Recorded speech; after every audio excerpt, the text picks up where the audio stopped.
people ask me, what do you do for a living? I tell them I'm a professional panhandler. My perspective seems like very different. I hate for this to turn it around and ask you a question myself, but like, why do you feel like they're so different?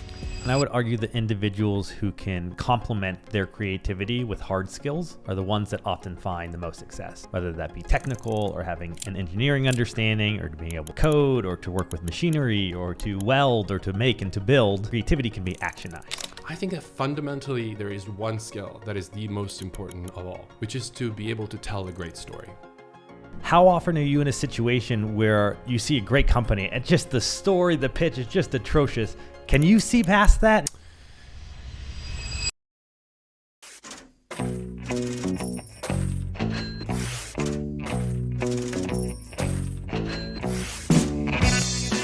What was your first job, your worst job, and what is your current job? Okay, so my first job was, I feel like it's probably a lot of other people in my world profession's first job, but I was like an IT kind of support guy for my dad's business. Nice. At a time when like, I think most business owners and people of my dad's generation just didn't really understand anything about computers and especially networking. The internet was just starting to happen. So that was my first job. Okay. My worst job, I haven't had bad jobs because I've had the fortune of pretty much building my own job. So I'm going to have to say my worst job was also my first job. Like okay. that's probably a common answer, the case. actually. Yeah. And then my current job is more than one. I have a split personality, so to speak. Tell us more. I navigate two very different worlds. I have been navigating these two very different worlds for the last 15, 16 years. Entrepreneur at heart, which means you get to do a lot of different things with a lot of different hats. And in this case, very different hats. I run a very active, large venture investment group and syndicate called Angels. So I act as a venture capital investor, effectively very much like a VC investment partner would be at a traditional fund, but with its own idiosyncrasies. And I'm also a creator and producer for Broadway and the West End. So I'm an active theater creator and producer.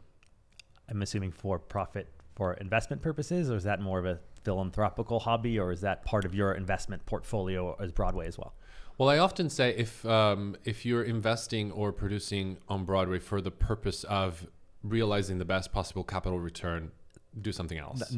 Opportunity cost. Well, it's just the risk reward return and the dynamic of how many projects you need to be involved with are very similar to venture capital. Like you have to have your hands in a lot of different pies in order to. And there's definitely a very, very meaningful upside when things work out. But it is kind of a very hands-on industry, and you have to put in a lot of labor and a lot of love to work sometimes for years or decades in order to get a show from the very beginning to, say, the big stages of Broadway and West End. And it can all go up in smoke in very, very quickly. So not a passive investment. No, not a passive investment. No, not at all. And so you have to do it for the good reason of basically saying, I want to put this work, this art, this piece out into the world. I think it's meaningful. I think it has a potential to find an audience. I think it may resonate with the world at this moment in time. Sometimes it works, sometimes it doesn't.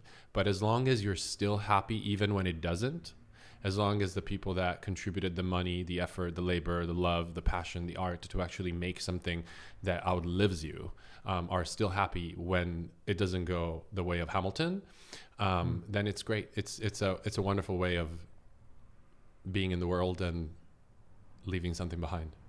So you're saying that the kind of power law applies to both 100%. Broadway plays and yeah. startups. As a matter of fact, the power law and the proportions of that power law are incredibly similar. The differences are in, if anything else, is that access is even more asymmetrical on Broadway. It's just very difficult to have your hands in a lot of different projects, which makes it very difficult to build a differentiated enough portfolio. And also the numbers in terms of like the the instances of shows that exist and make it to Broadway are many, many fewer times lower than the startups that say raise a Series B or a Series C or so on, right? So we're talking about dozens versus thousands or tens of thousands. And so, unless you have the ability to be involved in all that dozen or in all those 100 shows, you have to pick the one that does it. In fact, there's about one every 5 years that kind of is a breakthrough. And unless you pick that one, and even if you know that you want to pick that one, it's not guaranteed you have access to that, either as an investor or as a producer or otherwise. And excuse my ignorance here, when you come up and produce a show, is it like an artificial constraint that it has to actually be on Broadway in New York, or like, and we'll go to Kansas and LA and we'll take the show that was on Broadway and make it a tour? What do you mean when you say on Broadway? Is that a term, or is that an actual distinction? Like, no, we're actually have an address, and the address is Broadway, and it's a physical place. Well, it's a matter of distribution, right? Like in any business, like you need to go where your users are, the audiences are, your customers are, and then there's a matter of branding and recognition. So Broadway is not necessarily an address, but it is a brand, and there are 30 theaters, 40 theaters in New York City that are considered Broadway theaters. And that comes along with a certain level of branding and luster and the fact that you become eligible for Tony Awards, which is a massive marketing machine, right? And so shows don't necessarily only have Broadway as an outcome. In fact, distinction they earn. Well, you start out somewhere else. You maybe start out in Los Angeles or in San Diego or in Toronto or in New York or in Boston, and then you go to New York if your target is Broadway. And a very similar dynamic happens in the UK across the pond for London versus outside of London, the West End versus not the West End. But it's just a matter of like how well known and recognized that set of theaters as distribution outlets are, and the fact that there's tourists that come to New York and go to Broadway, go to see one of those shows every year, and then again the Tony Awards on this side, the Olivier on the other side, right? But then if a show does make it to Broadway, successful, moderately successful, whatever, then the ability for that shows to build an audience and go elsewhere on tour or on sit-down productions all over the world are much more increased. And so typically a show, say Wicked, right? Let's pick a good example. They started in San Francisco. I actually had the fortune and remember getting to see it in 2003 in San Francisco when it first started. Then it moved to Broadway, and it had its Broadway premiere in 2005, right? And it stayed there for many years and then started having productions all over the country and then all over the world, and then tours, multiple tours, and then films and apparel, where most of the revenue was actually made for that Broadway show was off of the merchandising. I mean, the show makes a lot. I don't know that it makes most of the show from merchandising. I'm sure that I didn't mean to say that in a reductive sense. No, I'm sure it makes a lot of chunk. Yes, a lot. For sure.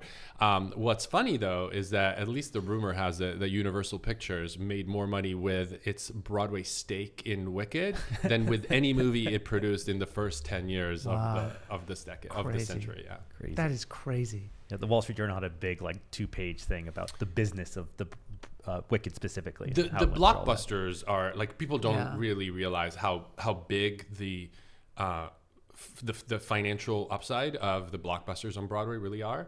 We're talking about many thousands of times its original capital over many decades, right? I was surprised how long it was. Wicked came out a long time ago. I didn't hear about it till the movie, and I was like, the new movie. It's like, no, Wicked's been around for a long time. 25 years. I mean, close to 25, coming up in 25 years. And The Lion King is, I think, the longest show running on Broadway right now. Before that was Phantom of the Opera, which closed during the pandemic. So shows have a the great successful shows have a multi-decade life, and unlike movies, the marginal value of one new customer, right, seeing the show for the first time, is much, much higher than any movie, right? If you take a movie that was made 20 or 30 years ago and your child sees it for the first time, well, the value of that view is probably in the pennies. Like it's probably available on streaming or it's on DVDs or whatever it is. Whereas for them to see a show that is still on Broadway after 25 years, they're going to pay inflation adjusted price for whatever it is, the ticket. So you continue to make that long tail is very, very valuable. So your role as a producer, I know that's like basic, at least with film, it's a very broad term. Are you like creatively getting your hands dirty in the development? Are you looking for money? Are you hiring actors? So the easiest way to define this is to talk between producer and co-producer. Although you can have multiple producers that are co-producing together, and or another distinction, you can call them a lead producer versus co-producers. The lead producer is a startup CEO. You're literally building a business, and you are in the same seat as the CEO of a startup, which means that the organizations that roll up to you include product, include marketing, include sales, and include finance, right? Wow. And so you're in charge of raising the money to make sure that you can get the show on, hiring the people, right? Building the product, which means hiring the people that can build a product. You don't necessarily need to be a writer or creator yourself, although there's plenty creative producers that have a very active participation in the shows that they help create. And you are in charge of all the marketing strategy and, sort of building the way in which you're going to find an audience and market that show. That's the lead producer's role. Typically, a lead producer will build an entire cadre of other individuals who are also producers or co-producers whose responsibilities are pretty much on the financial side only. And so they are contributing money or helping to raise money or bringing in finance, and they have some advisory capacity, but largely they kind of like really producer in name only, or like a title producer. Yeah, I mean, you're definitely getting a credit as a producer, and the industry is the industry relies on the need and financial kind of incentive that the entirety of all producers have. The way that I would say is the same difference between a CEO and a VC board of director members, right? So a VC board of director members has a financial incentive in their participation and an advisory capacity, right? So they will raise the money from LPs, they'll invest it into your company, and they'll sit on your board. They participate in the upside of the company when you sell it. And they are there to help with their connections, their network, their advice. Same thing with co-producers, right? They are raising or investing capital into your production. They are there in their advisory capacity, and they participate in the upside of your show. They seem to me like two very different worlds. I know you're drawing the correlations between them, but like the mindset, at least from my perspective, seems like very different. How did you have, occupancy in both of these worlds? How did that come about? I mean, I hate for this to turn it around and ask you a question myself, but why do you feel like they're so different? I would say theater to me, and especially how you pitched it as even a more minuscule than the power law kind of odds of success with it, that I see it purely as from my perspective, as a creative endeavor and a love of kind of art and this kind of deep need to get some story out there that doesn't have a tangible ROI in terms of its emotional resonance and cultural resonance, but has, and you just stated that with its unlikelihood of success, it's got to be an emotionally driven investment. I think you misunderstood. We were talking about the role of the investor and having those different dynamics. If you are the CEO of a company and you're of a startup company, your probabilities of success are infinitesimal, right? Because you are by definition invested in a portfolio of one, right? And your probability of being the one that succeeds is incredibly small. And so by the same definition, if you are the lead producer of a startup, you have that same kind of very unlikely chances of success. And your chances of success may increase depending on your track record, your experience, your connections, your ability to get amazing talent, your ownership of IP that you can develop into maybe maybe you're a movie producer and you have the rights to some major movie, or you secure the rights to a major novel to be turned into a series. And that all contributes to increasing your chances of succeeding, like it always is. The upside is potentially better than any old technology business, right? Your ability for a technology business to be a multi-billion-dollar business, very, very, very, very, very small. Again, similarly for Broadway, but if you are already on the track of actually opening a show on Broadway, knowing that there's at least one every 5 years that becomes a massive super success, all right, then we're talking only maybe 1 in 200 or 1 in 300. I think that those are actually better shows, better odds than a random unicorn status. Right? Yeah. And then So you're saying all of the Silicon Valley ecosystem should shift over to? No, I'm You're what telling I'm saying. me there's a chance. Yeah. I'm saying what motivates you. Yeah. Totally. And I think it's really unfair to the, I want to say average, but to a startup entrepreneur to think that they are motivated by the idea of looking for a payday and selling their company and becoming wealthy. Yeah. I'm sure there are people like that. Yeah. But that is not why people build businesses. Building a business, I forgot what he was saying. It was I think it was Sam Altman. This is like running a startup is like chewing on glass and staring into an abyss for most of the time. I think that comes up every podcast. There's And some, I think it was Mark Andreessen who said it. Great. Okay. Fine. But it is. But he stole it from somebody else. yeah, definitely. So you can't be doing it for that reason. Like you just would quit so many times, right? So when people are saying, is it a passion project? Every project needs to be a passion project.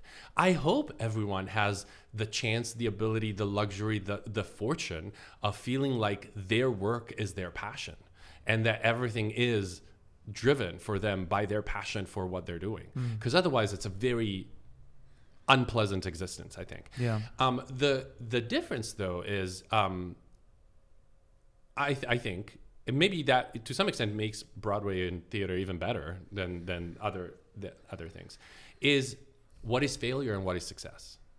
And I think maybe with businesses, talking about like technology startups and so on, it's a very binary situation. Success is growth over growth over growth over growth, and lasting for a very long time. Yeah. And that may be remaining a private company to get forever, or maybe becoming a public company, or maybe, it's really interesting. I think I know entrepreneurs and founders that would tell you acquisitions are not necessarily, they have not seen the acquisition of their company always as a success, right? Yeah. Especially in the cases in which that acquisition may be led to a payday, maybe good, maybe better, maybe not great, but that led to then their baby being killed, right? That's, to them, I don't think that was a success, right? So in the similar way, I think you have to know what's failure and what's success. Maybe you created something that could have succeeded on Broadway or in the world better than it did. Maybe it stayed open for less than you would have liked. Maybe you didn't make the money back, or maybe you didn't make as much of the money back that you would have wanted, and all of those things. But if you were not motivated only by that, if you were also motivated by the idea of creating something and leaving it so that it enriches our world and it outlives us and it stays behind, and maybe it's revived, and maybe it's in a movie, or maybe it tours, or maybe high schools license it and produce it and do it. I mean, that is actually, and the last thing I want to say is like, even the idea of calling the creative arts creative at the exclusion of every other entrepreneurial endeavor is completely unfair. I don't think there is any profession that is more creative than being an entrepreneur. By definition, you're creating something that did not exist before. By very definition, you are willing, by sheer power of existence, by sheer power of will, something into existence. Creating the circumstances, the financial ability, the people, motivating people together to come together to follow a mission, a lead, a vision, and creating something that did not exist before. And when I think about what the critical ability and skill that is required of me as a startup founder, or as a producer, or as a theater creator, or whatever, I think that fundamentally there is one skill that is the most important of all, which is to be able to tell a great story. And if I'm telling a great story to someone I want to convince to give me their money, or I tell a great story to someone I want to convince them to leave their job and follow me and join my company, then I can tell a great story to someone who's sitting in the audience of a Broadway theater and moving them to learn, to feel, to understand the world in a different way, and to ultimately make their life a little richer, different than it was before they walked in. Wow. Love that, man. I think I completely identify with everything you just said. And when we were speaking earlier, I told you about how I did a movie for Netflix, and that was like my identity was a filmmaker. And then I had this exact moment of impact, kind of broadly A/B testing of my movie had just come out. It was on Twitter, trended for like a week, and then it on Netflix, and then it like kind of disappeared. Literally the week after that, I got a call from the founder of the company that I told you about, Q Health. They were running out of money. It's the first time I visited their office. They had like 100 people employed. They had like this big fully automation line built up. They had an in-house tech development team. And I was like, holy shit, I just spent like 2 years doing a movie, comes and goes, but these guys are building something that has a much larger impact potential than at least my scope of filmmaking at that time. And I made a deliberate choice to kind of take the same skill set, but apply it to something where I thought there could be the same same kind of creative input, but a much larger output. And I would argue that individuals who can complement their creativity with hard skills are the ones that often find the most success, whether that be technical or having an engineering understanding or being able to code or to work with machinery or to weld or to make and to build, because then your creativity can be actionized. You can take theory and put it into application. Yeah, I think having high agency is a most important thing around that creativity. Like not just having the idea, but being able to execute that idea. I agree with that. I certainly think that it's easier if you know how to do certain things yourself versus having to find the right people that can do them. But I do think that the second most important skill of any entrepreneur, besides being able to tell a great story, is to be a great judge of character and be a great judge of those skills and fit. Yep. Because your first job is to hire. And so find great people and convince them to join you and know that they're great people. That creates the ability to succeed. I love it. So tell me about Lorenzo's journey from IT with your dad's business, because you're just, correct me if I'm wrong, you're Italian, correct? I am Italian. And you were born in Italy? Born in Italy. So what brought give you... us some years. Yeah. Like how'd you get him over to the States? Give us some background context. Yeah, born and raised in Italy. Grew up in Milan. Small family, one brother, older. Grew up with my mom and dad.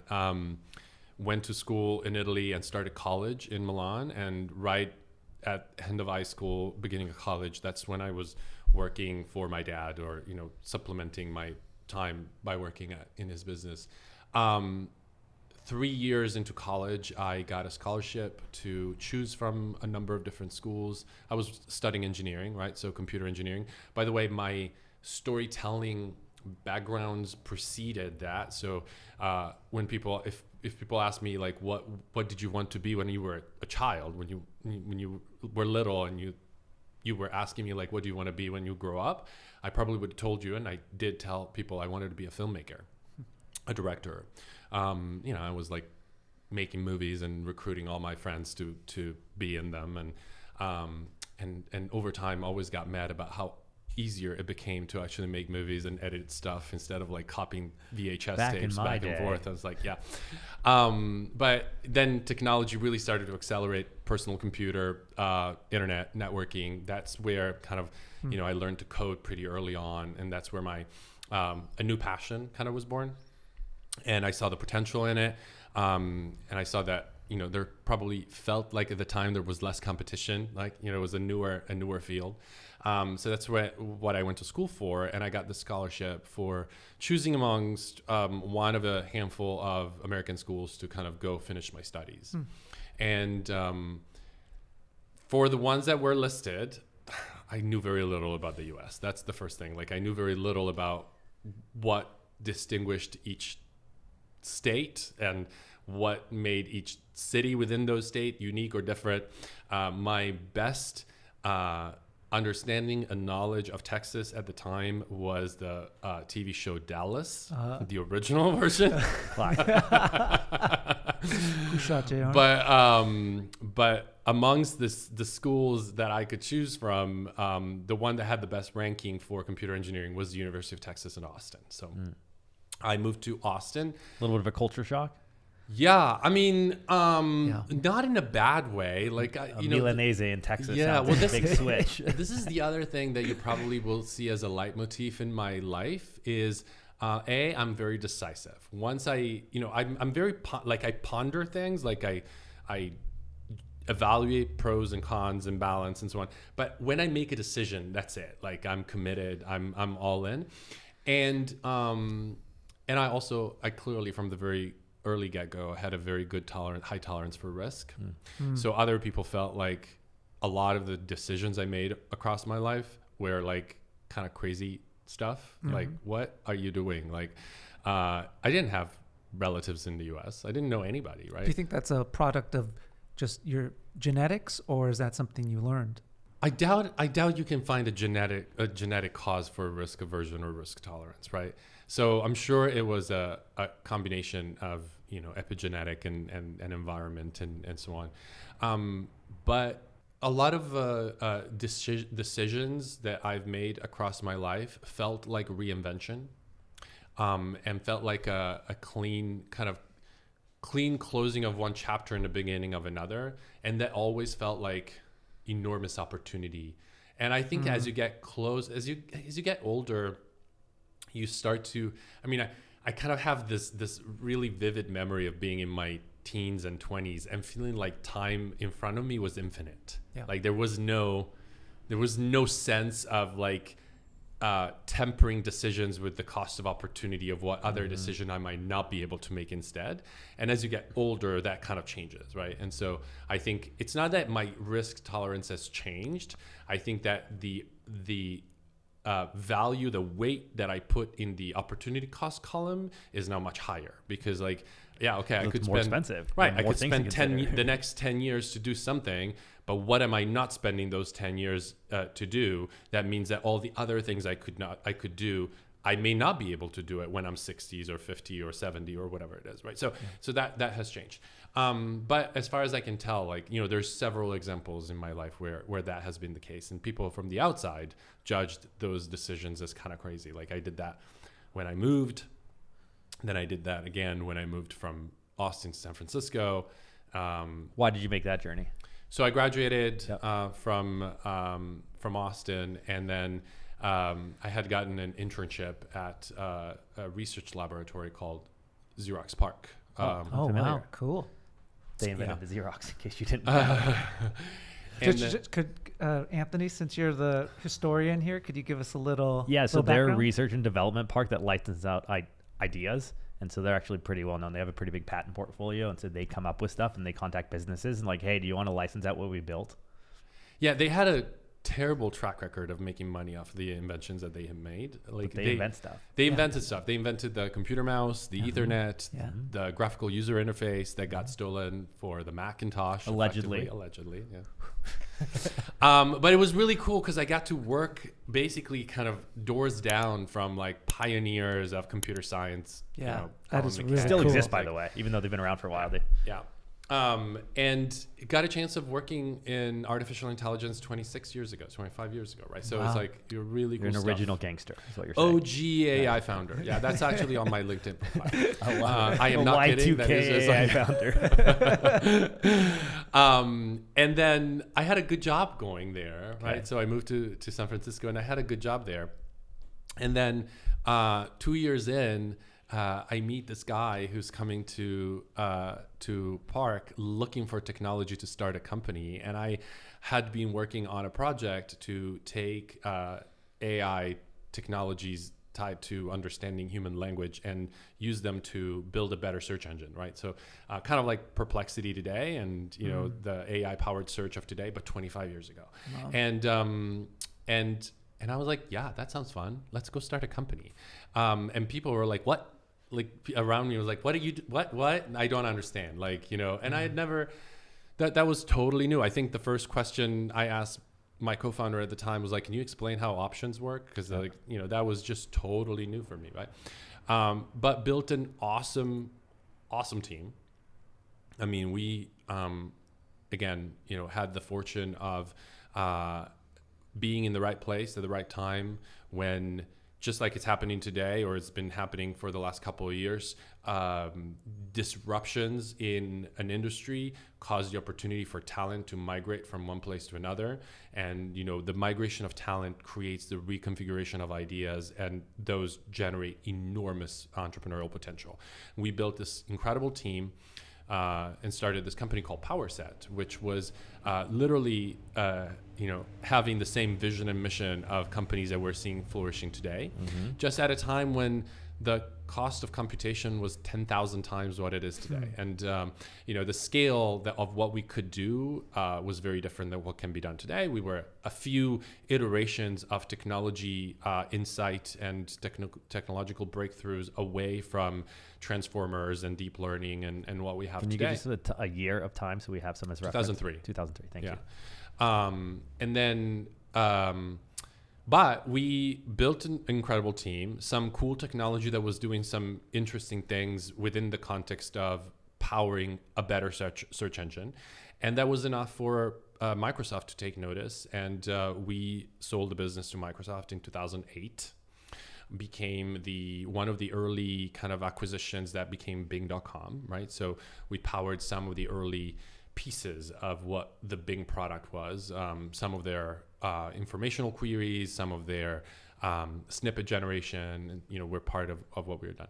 And the team, and this is, what I always get really very excited about, is that team was so amazing that it became its own little Powerset mafia, right? And the people that were part of that team founded GitHub, Weights and Biases, Turing, Runway Financial. The ones that didn't start businesses went to run AI at Nuance, eBay, LinkedIn, Adobe, Google. I mean, it's like, amazing people. Wow. And so that kind of like was a big chapter, which, we sold the business in 2008. I was, part of the transition team acquisition. We kind of merged the business and the technology and the teams for the next 2 years. And then I started kind of like my life bifurcated into this theater. And I can tell you the story if you're interested, but like into the theater and more startups. I did 2 more startups. That you founded? That I founded, yeah. And then, which, like as you should, you do some things and they don't work out. One startup I did shortly thereafter, thought was a great idea, cool business, just the wrong timing, I think, based on how technology was developing and where especially kind of users acquisition and distribution was happening.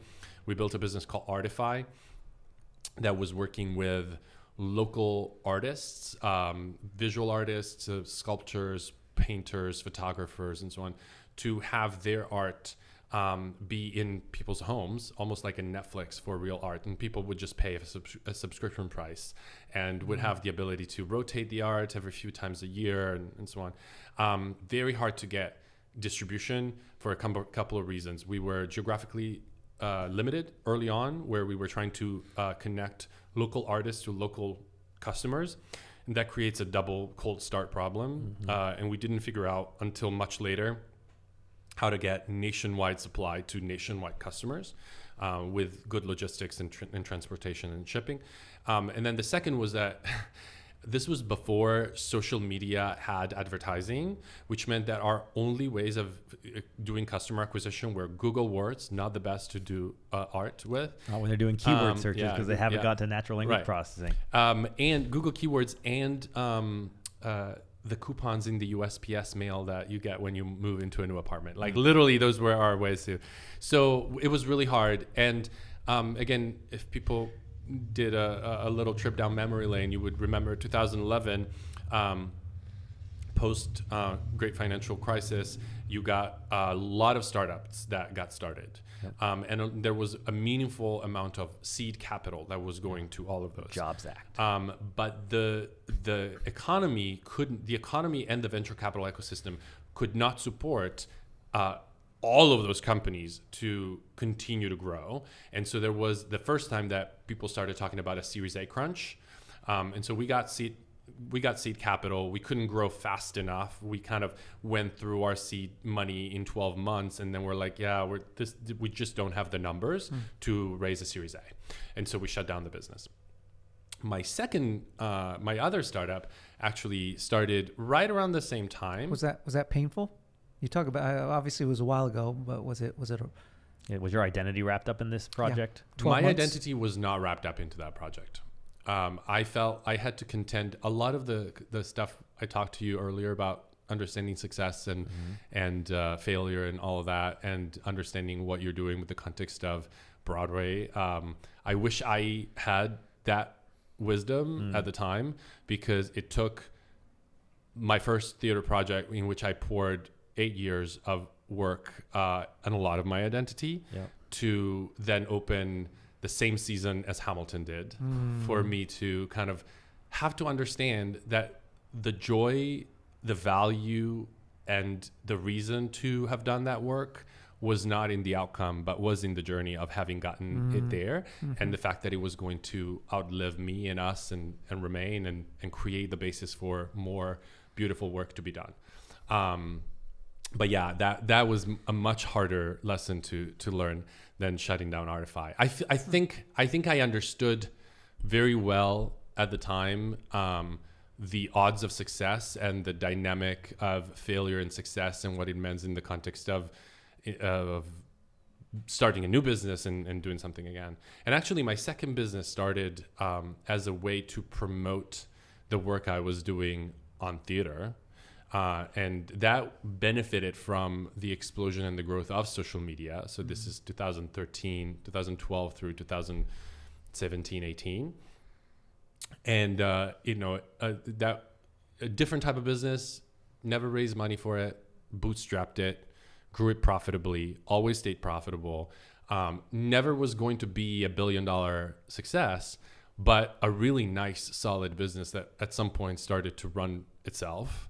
And that could, it created jobs. It survived the pandemic. It, kept people employed through the pandemic, and has the ability to be sustainable and put out some profit every year. It's a good business to have, especially if you're not putting all of your time in it and you're kind of passively participating in it. So I built those two businesses, started my career on Broadway as a theater creator, and then started a not-for-profit right around the time called Start Out.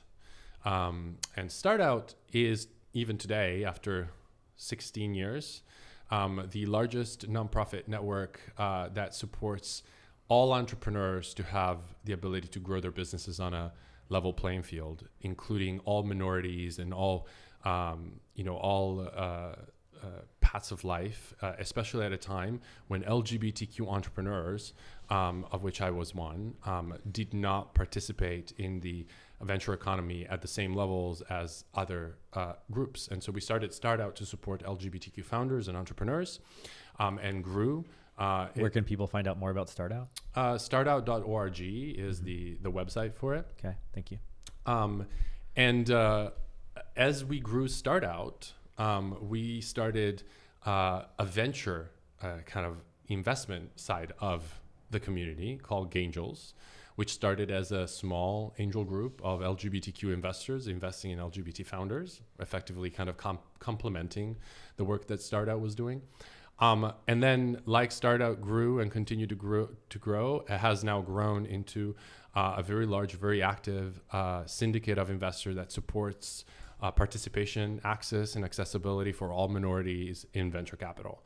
And that's really where I spend most of my time, despite the passionate way in which I described my work on Broadway. I spend most of my time on the venture capital side of things, finding great businesses, allowing access for our investors to participate in the growth of the venture economy, and investing in a lot of AI businesses now, because the great network I built over 20 years has now come really handy with a lot of those folks starting great businesses and having the ability to invest in them. So actively talking to amazing founders that are building upon the same type of ideas and visions that we were talking as dreams about 25 years ago. I love it. Wow. I just want to kind What of a journey. summarize real quick so I understand everything. So you're at Park, PARQ, switched over. PARC. I'm sorry, PARC. Yes, I knew the spelling was a little off, PRC. They presented you an opportunity to start the startup. Yeah. You guys took keyword-based search and you implemented natural language processing to such a sufficient degree. You got acquired because Microsoft was like, that's revolutionary because their compute cost is so high. And Yeah, first of all, we got keyword to- funded, right? Yep. So we were funded by Founders Fund and Foundation Capital. Okay. I think we were Founders Fund first ever investment, actually. Wow. And then built this awesome team. And then, 5 years later, in 2008, we got acquired by Microsoft. Yeah. Okay. And Satya was at the time, not the CEO. He was in charge of online services. So he was the one who did the acquisition. Corporate dev. Yeah. Nice. He was VP or EVP, whatever. He was reporting to Ballmer. But I remember us internally kind of both understanding that he had the vision already that AI was going to be transformative to the business. We were not the thing that would have taken Microsoft to the level that OpenAI did. Yep. Again, cost of computation, technological breakthroughs, a lot of things that were different at the time. But the vision and the idea that those were the bits and the pieces and the elements that would have That was the butterfly changed. effect of. Yeah. So, and we also kind of realized that he was probably going to go really far. So I should have kept a lot of my Microsoft Bought some stock. shares of stock. Nice. That's awesome. And then in your capacity with Gangels, this is where you're sending a majority of your calendar hours, you would say? Correct. Yeah. And what is the structure of this? Are you guys syndicating things? You have a fund? Is it more of like an independent sponsorship model? You do ad hoc deals? Can you just tell us more about how you... Yeah, so we started it, like I said, we started it as a hobby, right? A passion project, like you called it. And it was something that we felt like the world needed, and we wanted to kind of facilitate it, create it. And it came out of Start Out, right? It was basically like I met my two co-founders through the Start Out network. One of them was on the board with me of Start Out, and another one was like within the network. All right, and we started talking about how Start Out was great, but the one thing that it wasn't doing was Money. funding, right? Yeah. And so that was a bit that was missing. And so we just kind of set up a club, right? Like, hey, let's meet cool founders, and if we find something that we want to do, we'll pass around the hat, and we'll kind of like invest in these businesses, and we'll do diligence, and very early kind of angel money, like small rounds, right? Very high risk, very few deals a year. Leap of faith.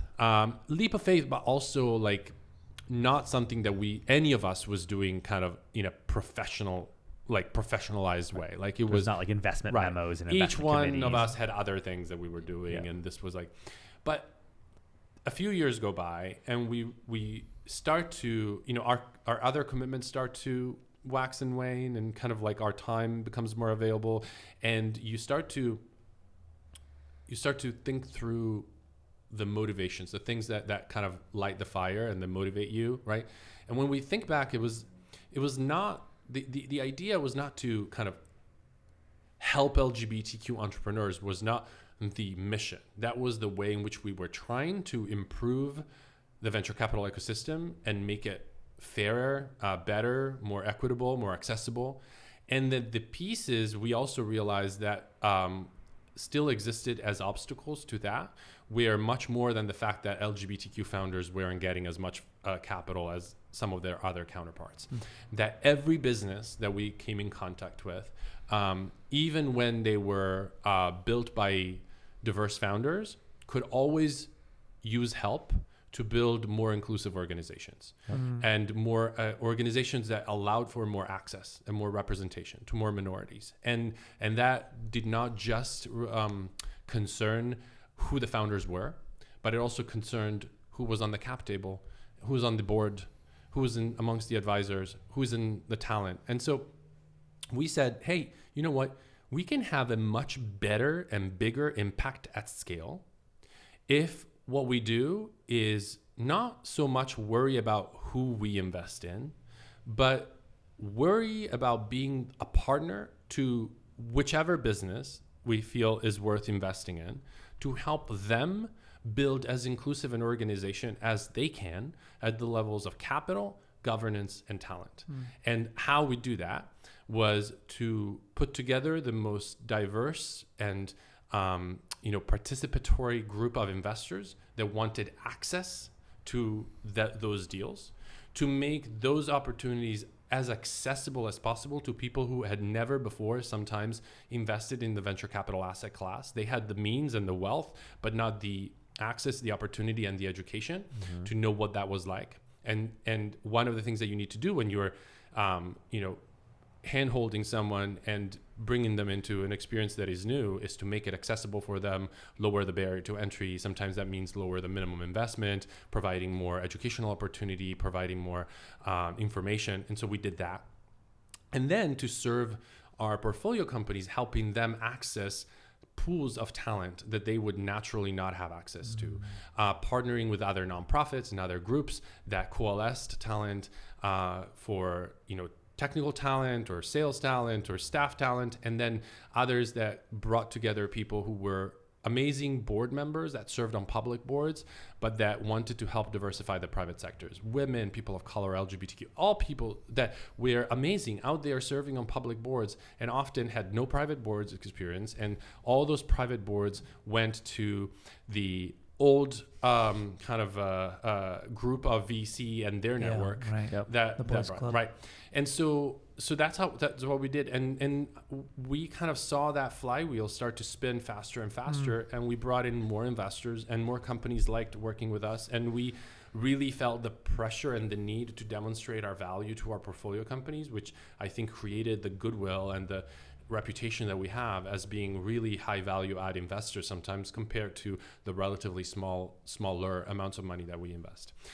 To answer your question about how we work, we went from a small angel group to what we call a venture syndicate now. Effectively, as an investor in our community, you have the ability to, you don't have to make any commitment to invest.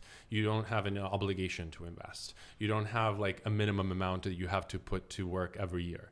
So you are in control. You can be there just to learn, and you can dip your toe in when you're ready, which means that you get to choose which deal you want to invest in and which ones you don't. That may be a matter of like allocating resources. It might also be a matter of your own thesis and strategy, and you only invest in this kind of deals and that kind of deals. It allows us to have a much broader portfolio than if we were to just pick one investment thesis or one sector. And so we do, I would say probably 80 to 90% of what we do is syndicating opportunities to our group of investors and then managing the process by which those investors then participate into each one of our portfolio companies. But we have also raised a few more traditional multi-asset funds that makes it easy for those investors in our group that want less of that control and want to relinquish some of that control to us in terms of, you know what you're doing. Class, right?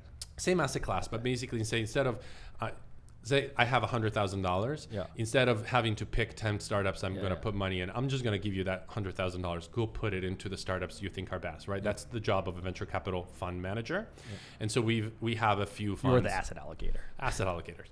And we have a few funds that are more specifically targeted towards a stage or a strategy or a sector. And so, for example, I manage our AI strategy, and I have an AI fund that several of our investors have invested in as LPs, and then I make those decisions. And do you want people reaching out to you to pitch you their startup idea, or like, hey, we have a process for that, or like, what's the typical cultural nuances? Yes, so getting them some of your AI funding? I would say the most important thing is, because we exist again for those aspects I mentioned, require scale. They require our ability to provide a lot of opportunities to our investors and invest in a lot of opportunities. We have a very deep portfolio, right? We have a lot of companies in our portfolio. So if you are doing that, you also can't do the kind of very heavy analysis that any fund manager will do to de novo develop their own independent full conviction about that business, right? And so the key thing for us is that we're not lead investors, we're not angel investors. Closing out rounds. We are only closing out rounds, which means that if you want to get an investment from us, you need to have a venture capital lead investor that is setting the terms, and we are coming in as part of that syndicate. And you're like, well, why should I let you in? For all of the reasons why I mentioned, the right? back half, the back and the value that we bring in, and all of those, right? And so that has really worked out for us because it allows us to, piggyback on a lot of the work and the hard work that a lot of our venture capital partners are doing in finding and vetting and diligencing those companies, and then bringing what we can do to them. And in turn, we give the ability to individual investors to co-invest with some of the best funds out there, which they would only have if they were to become LPs in their funds, which most of those funds have minimum investment in the millions, right? Yes. Right. And so if you're wanting to put $5,000 into a Series A company led by Sequoia, good luck. But you can do it through Angels. Nice. I like it. Yeah, this is really cool. In many ways, it sounds like. And you're running all the SVPs internally. You're not using like an outside tech That's or right. platform to do things. Okay. We grew so slowly and deliberately that we've ended In-house. up building all of the tech in-house. I love it. Wow. And what fund are you guys on now? Again, Not like rolling funds, right? No, they're not rolling funds, but like we manage, I don't know, like 5,000 SPVs, something like Whoa. that. Nice. Okay, I'm just trying to get a size of scale here. That's But a we lot. do have, like, the AI fund that I manage is Fund 1. Okay. We'll be launching a Fund 2 sometimes later this year. We have our early stage fund, Spark, is on its 4th fund. And we have several other sector funds that are kind of like at various stages. And will this be your first time raising a fund, or did you raise the first fund? No, we did raise the first fund. Yeah, Nice. we raised and closed that first fund and have been investing now out of it. And how different was the journey as a fundraiser from a VC capacity compared to your founder experience when you guys originally raised money? It's back always the with same Powerset? job. Right. I always say, like, Different day, different problem. But also theater, right? It's always the same. Like, people ask me, what do you do for a living? I tell them I'm a professional panhandler. There you go. That's what I do. I ask people for money all the time. Yeah, I get it.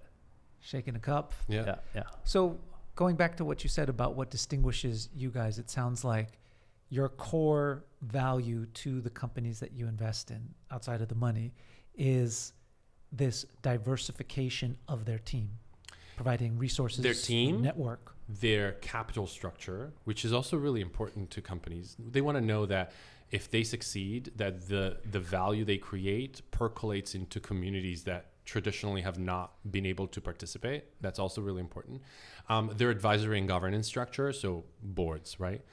And then that has definitely been the kind of calling card that we've always had. But as we've grown, then you get the benefits of scale. With 2,600 portfolio companies, the cross-portfolio opportunities for business development and business opportunities are massive, right? And so, the fact that we can act so reactively to help our portfolio companies when they need something, to promote their business or to create partnerships and synergies across our portfolio, or to leverage the connections of our own network of investors, 5,000 plus investors, to serve the needs of our portfolio companies, has also been a really effective, value that we brought and that helps us close deals, both with companies themselves as well with the VCs that, often they're like, well, we'll take the entire round, and they will make some room for angels, which has really been great to see. Nice. So why the majority of your time there? I think that is the demands of the job are for more of my time, for more of my time, more of the time. The venture capital work that I do is kind of like a marathon, kind of like slow and steady, but like you kind of need to run the entire course and need to make sure that you're keeping the pace. The work on the Broadway side is much more in fits and spurts, and it's like nothing happens for a very long time, and then all of a sudden happens. Like, I've got these 3 shows opening this summer in the UK, and so right now I'm kind of like definitely putting a lot of time on my theater side. People ask me what percentage of your time goes to Broadway versus theater, and I usually was like about 110 to Angels and about 110 to Broadway, and another 110 to start out in something else. No, it's a lot. Sometimes as you're juggling a lot of things, and the secret to that is to have really great people you work with, and so you're able to. Even though execution is so important, if you learn the skills of being a good delegator and prioritizing and being a good context switcher, you can get a lot done in what seems like a very limited amount of time. And given your crossover in theater and tech and venture, what are some maybe soft skills or emotional learnings that you've learned in those communities that you're bringing into investment decisions and how you view things? Yeah. I feel like I'm learning every day, and this is not a journey that I'm definitely kind of done with or at the end of, but developing good emotional intelligence and understanding how to work with people in ways that optimizes the environment for them and not for you has been a lifelong journey of learning. And I think it's a really important soft skill to have. I think one of the things that working in the theater has shown me is both the incredible value of collaboration, really the fact that shows can come together is a miracle. It's a marvel, because people have very little time to put in. They come together, they work really effectively together, and the output is this thing that is much bigger than the sum of all of the parts. It also has shown me the difficulty of working with people with big personalities, and I wouldn't even say ego, but like where their passion and their commitment to their own piece and their own craft far exceeds everything else, which means that they have a more myopic, short kind of window of view of what things need to be, and you are there to kind of help them all work together in a way that makes them thrive. And I think that has been, that kind of, I think it's maybe a leadership kind of quality, type of leadership quality. Like ombudsman trying to get that's stuff figured very, out. Yeah. Hardened cats. It's definitely not like, people have an idea that startups are like these benevolent dictatorships, or like, you're ultimately making the decisions. Like, that may be true, but certainly does not work like that in the theater world. You may have the ability, like as the lead producer, you are paying everybody's paychecks, right? So you do have the ability to say, no, we're doing it this way.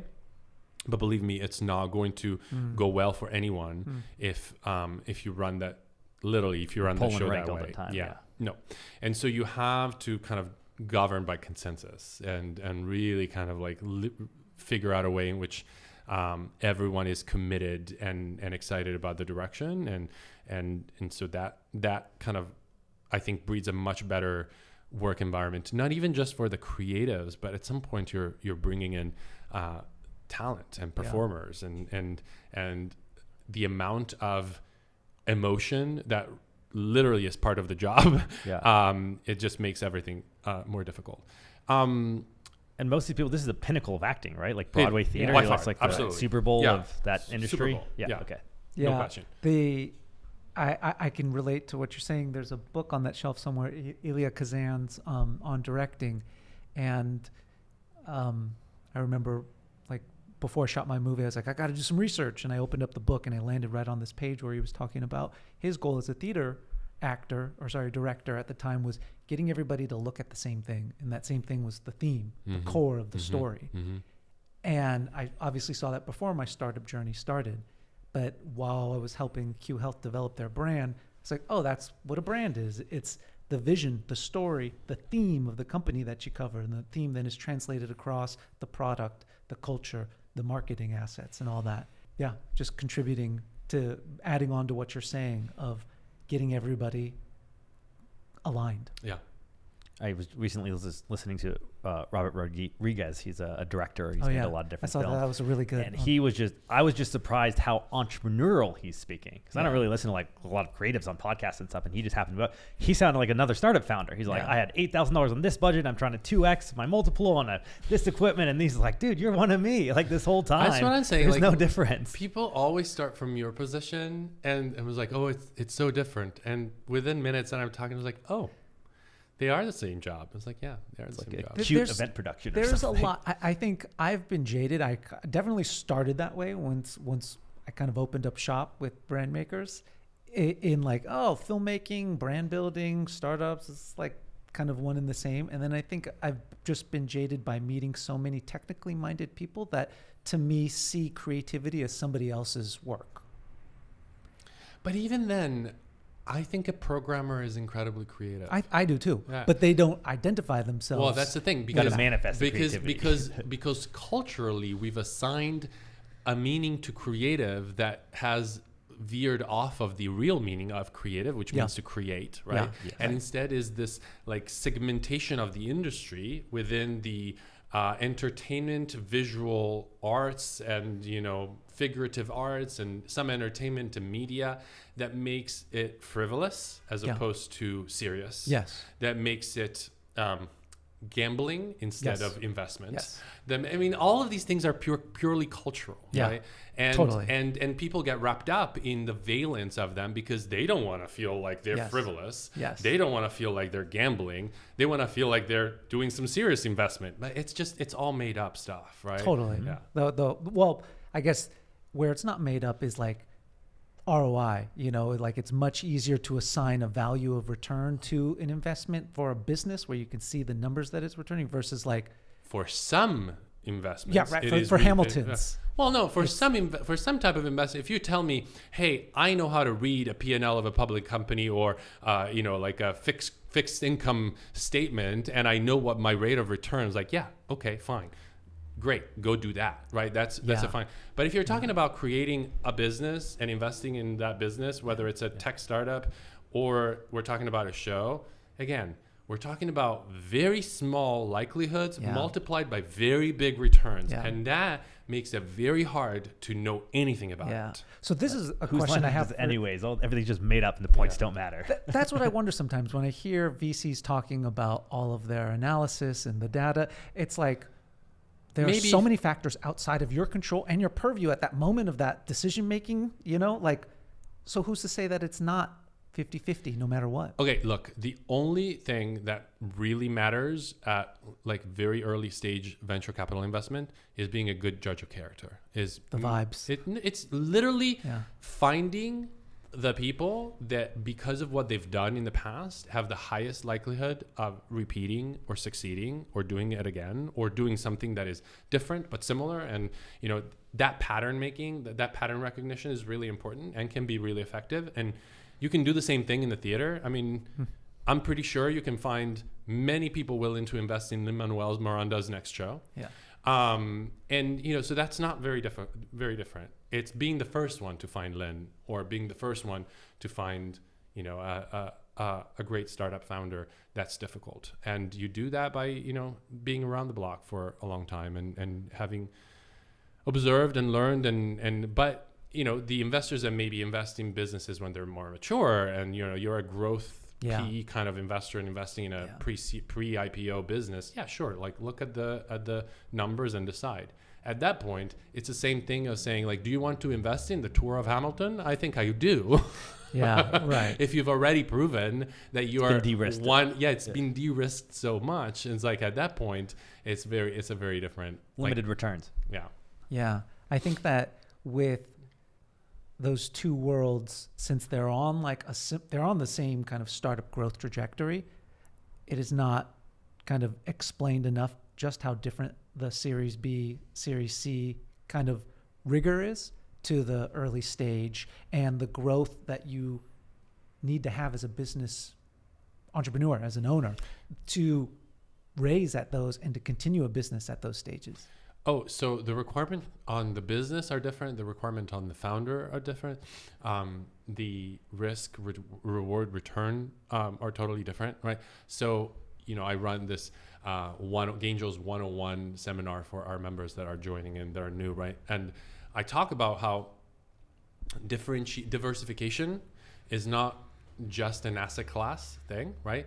Within each asset class, you should diversify by ticker symbol, right? More than one stock, right?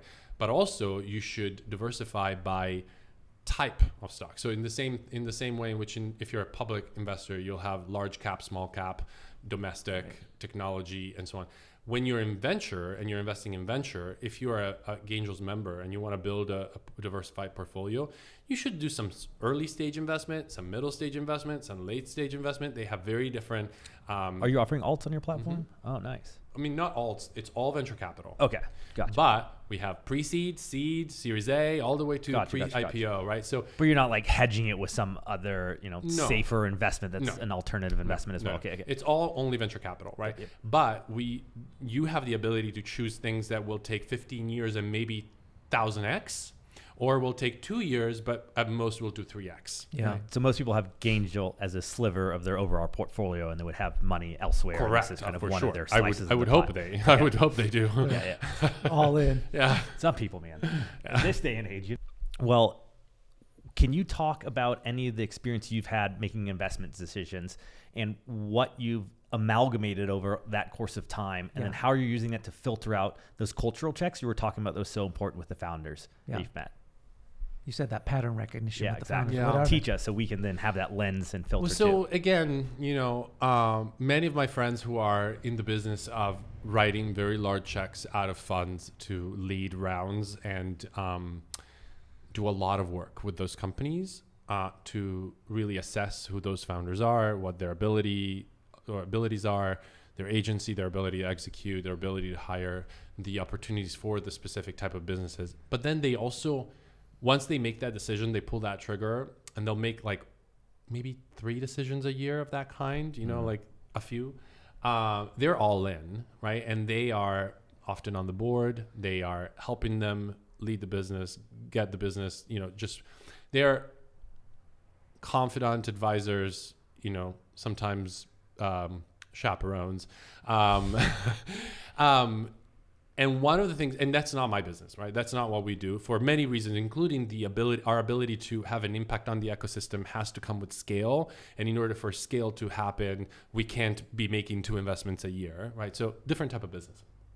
But one of the things that I've learned in the investments that I've made that helps me distinguish between good investments and bad investments and things that have gone well, and there's always an exception to the rule, but in general terms, is that if I'm not going to be the person that is in the room with you, helping you day to day, being that resource and kind of like sort of having a high bandwidth channel with you to help you grow the business, then you better have someone.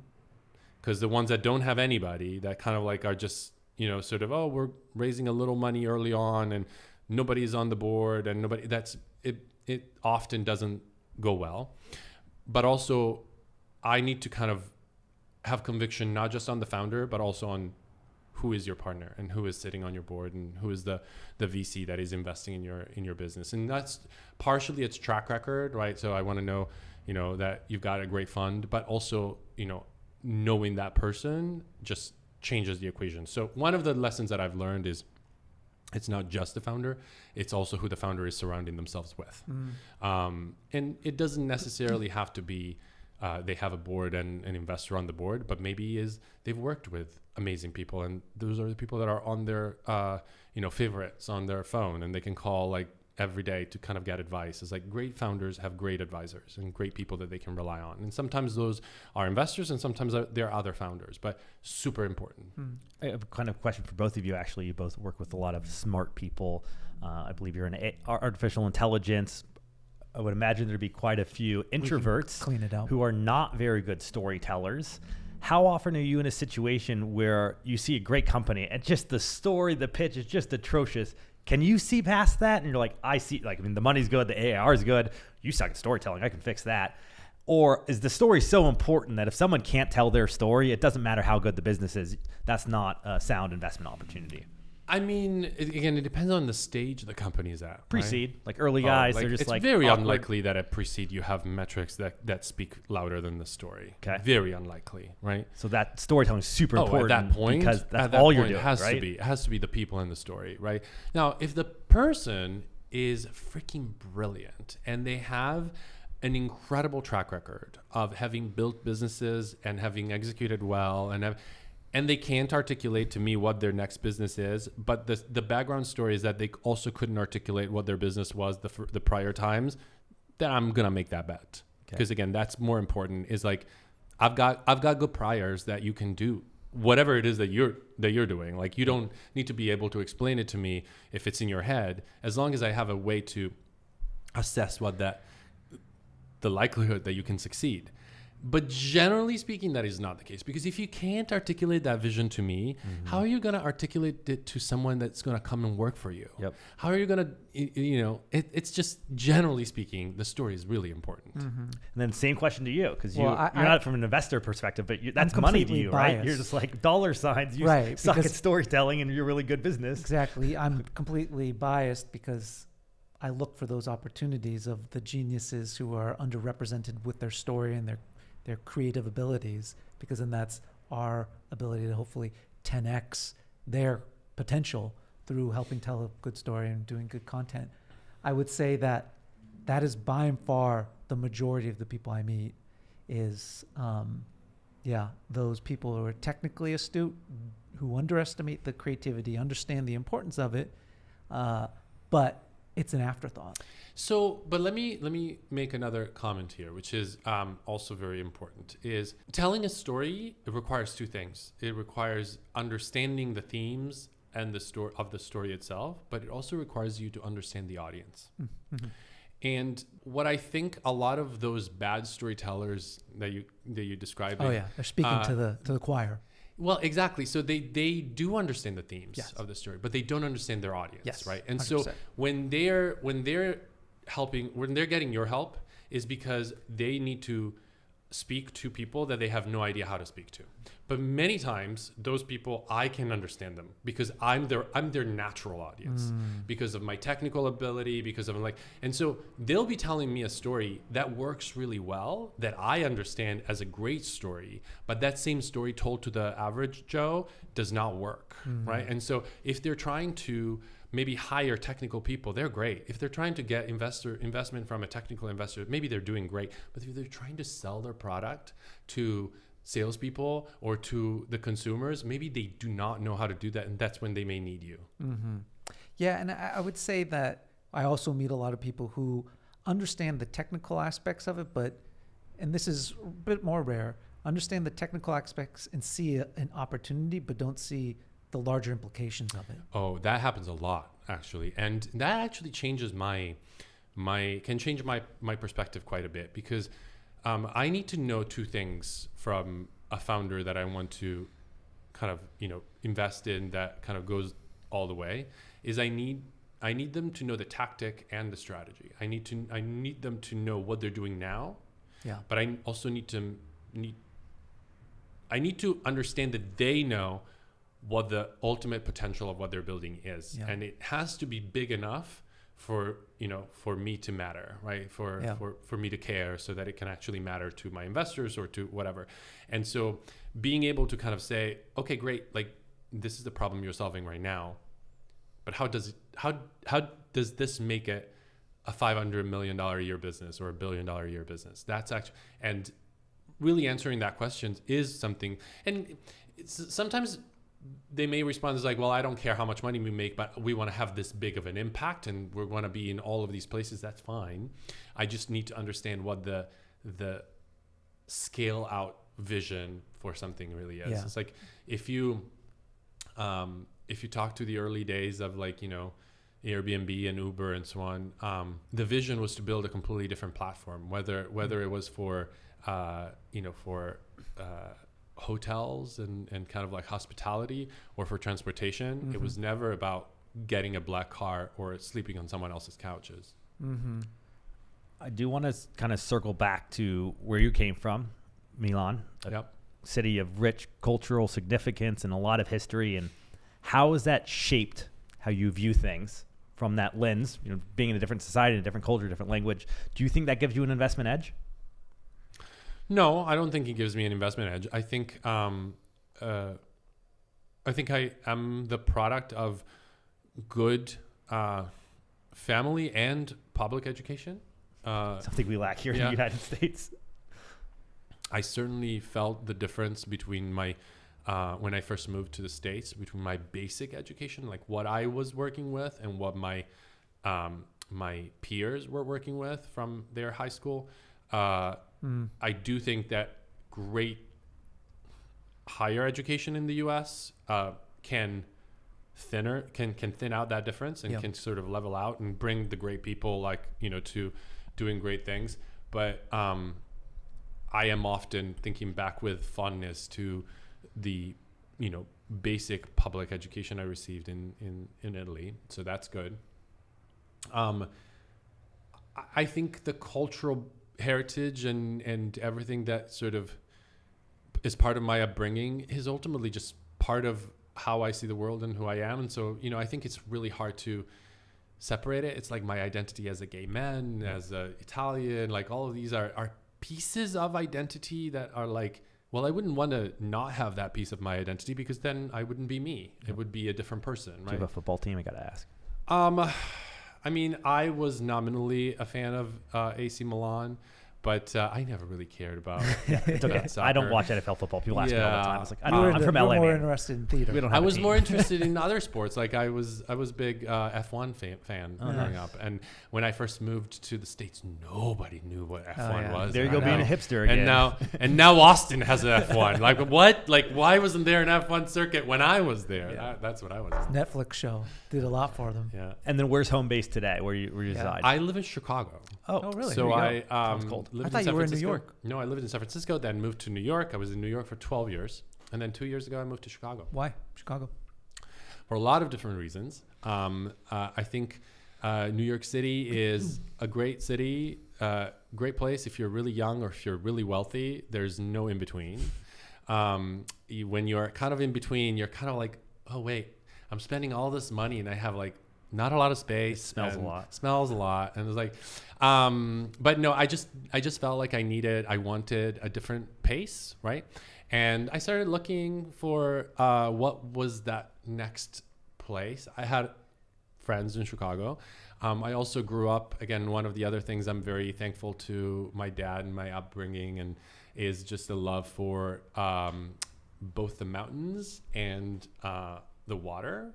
And so being on a boat or being on a ski slope are two of my happy places. And so I was like Denver, Chicago. Also a United hub was helping. Ended up for Chicago is 2 hours away from New York. Very easy to work with both coasts, fly back and forth. You have the Icon Pass, I'm assuming, Epic Pass. Yeah. Gainshaw's is based in New York, right? Gainshaw's office isn't based in New York. And Start Out. No, Start Out, the CEO lives in Chicago. Okay. It's a hybrid organization. Some offices in San Francisco. We started in San Francisco and New York, but then expanded. The pandemic changed everything for everybody. Even our partners at Gainshaw's are spread out: Miami, New York, Chicago. So we're kind of all over. And so the physical requirement was not really a thing. And then people I was like, how can you live in Chicago? It's so cold.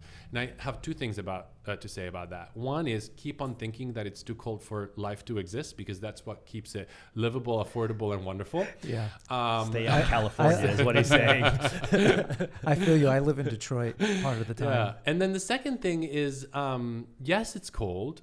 And I honestly do fine with cold. I like the mountains and so on. And you can always put more clothes on, but there's only so many clothes you can take off. Like I just could never live in Palm Springs or in Phoenix, Arizona. Like you could not, I wouldn't survive.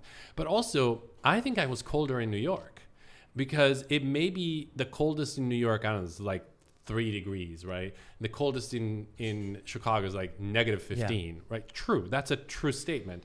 But in Chicago, when it's -15, you never leave an inside. Don't go out. Yeah. You go from your building to your garage to your car to the next building, the garage, and you never have to step They outside. have infrastructure set In up. New for York, those you have to workers. walk everywhere, take the subway, and you're exposed to the elements a lot more. So I was actually a lot colder, I think, in New York winters than I was than I am in Chicago winters. So for our international listeners, in case you're wondering where to reside, Chicago. But- gets There you the go. vote. Yeah, stay out of Chicago. Before we wrap, I want to ask you a question. I would say by the majority of listeners on this, and personally by my standards, I feel like you've had a very successful life. It sounds like you've had a lot of wins, and you've had the kind of, I guess, bravery might be the right word, of chasing what you believe is meaningful to you, and slightly unconventional as well.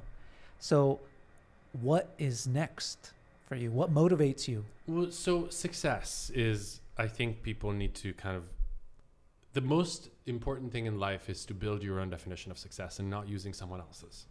Not using someone else's society, your friends, your peers, the people that you're comparing yourself as. Like, build your own scorecard, not use someone else's. And success depends on two things: what you do and what you need.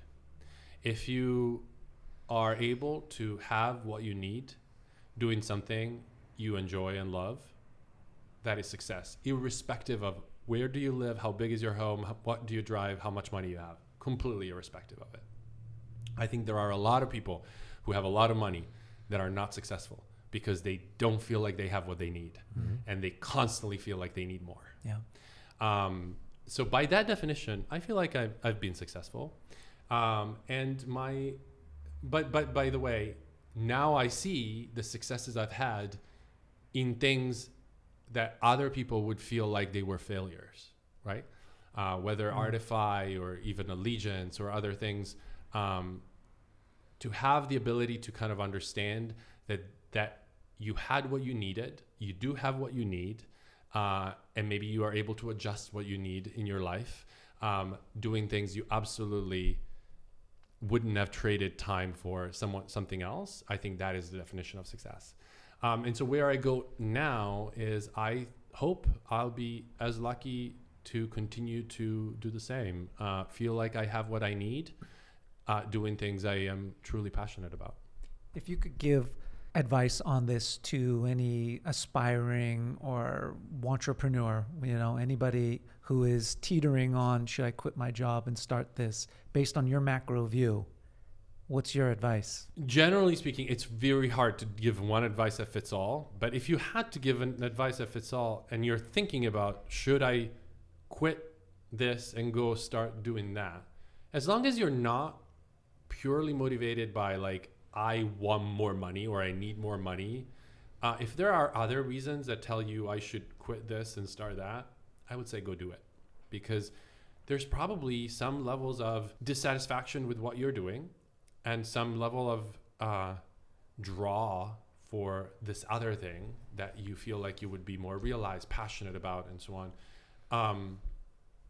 And I think it's better to have tried and failed than to not have tried at all, because you will always wonder what if. Well said. Thank you What for a that way. closing question, Chris. That is our typical closing question is, what advice would you give to your 21-year-old self? Oh, no, that advice is sleep more. Okay. There you go. There you go. Thank you for summarizing. We do have kind of a general closing ceremony that we philosophically like to share with people. So we believe perception is more important than reality, and what is perceived to be true is more important than the actual truth. So the perception of this gift we're giving you, it is invaluable. Absolutely. The objective price is $2.50. So that's the lesson for today. I hope you remember this little memento and token for you joining us. Thank you are you now so a much. professional podcaster because you have been paid to be here. Awesome. Thank you, Lorenzo. Thank you. This was great.